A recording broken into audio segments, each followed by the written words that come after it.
പുതച്ച് ഉറങ്ങാമെന്ന് കരുതിയപ്പോഴേക്കും നല്ല വെയിലാണ്. താഴെ എത്തിയതും ഞങ്ങൾ രണ്ടാളും നേരെ ഓടിയത് അടുക്കളയിലോട്ടാണ്. അവിടെ എന്തൊക്കെയായി എന്ന് അറിയണമല്ലോ. രാവിലത്തേക്ക് കൊഴുക്കട്ട പുഴുങ്ങിയതും കോഴിമുട്ടയാണ് നമുക്ക് ബ്രേക്ക്ഫാസ്റ്റിന് ഉണ്ടായിരുന്നത്. പിന്നെ എല്ലാം തിരുമ്പി ആറിയിട്ടു കേട്ടോ. ഇതിൽ കുറേ അമ്മ പുറത്തേക്ക് എടുത്തിട്ടതാണ് നനവുള്ളത്. പിന്നെ അതുകൂടാതെ കുറച്ച് എനിക്ക് തീരുമാനമുണ്ടായിരുന്നു. ഇന്ന് ഉച്ചക്കത്തേക്ക് നമുക്ക് വെജിറ്റബിൾ ബിരിയാണി ആക്കാമെന്നാണ് പ്ലാൻ ചെയ്തിട്ടുണ്ടായിരുന്നത്. വെയിൽ കണ്ടതുകൊണ്ട് തന്നെ എനിക്ക് ചെറിയൊരു ഉത്സാഹമുണ്ട്.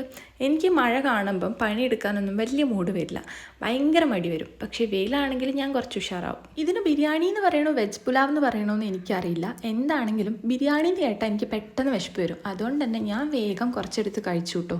ഇത് കഴിഞ്ഞിട്ട് വേണം എനിക്കിനി അടിച്ചു വാരലും തുടയ്ക്കാനൊക്കെ നിൽക്കാൻ.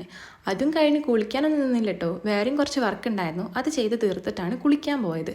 ഇതിൻ്റെ ഇടയിൽ കണ്ണേട്ടൻ കളിക്കാനും പോയിട്ടുണ്ട്. രാത്രിയായപ്പോഴത്തേക്ക് പിന്നെ കുക്കുവിൻ്റെ വക കുറച്ച് മാഗി ഉണ്ടാക്കുന്നുണ്ട്. ഇത് കണ്ണേട്ടന് വേണ്ടിയിട്ടാണ് ഉണ്ടാക്കുന്നത്. കളിച്ച് ക്ഷീണിച്ച് വരുമ്പോൾ എന്തെങ്കിലും കൊടുക്കണ്ടേ.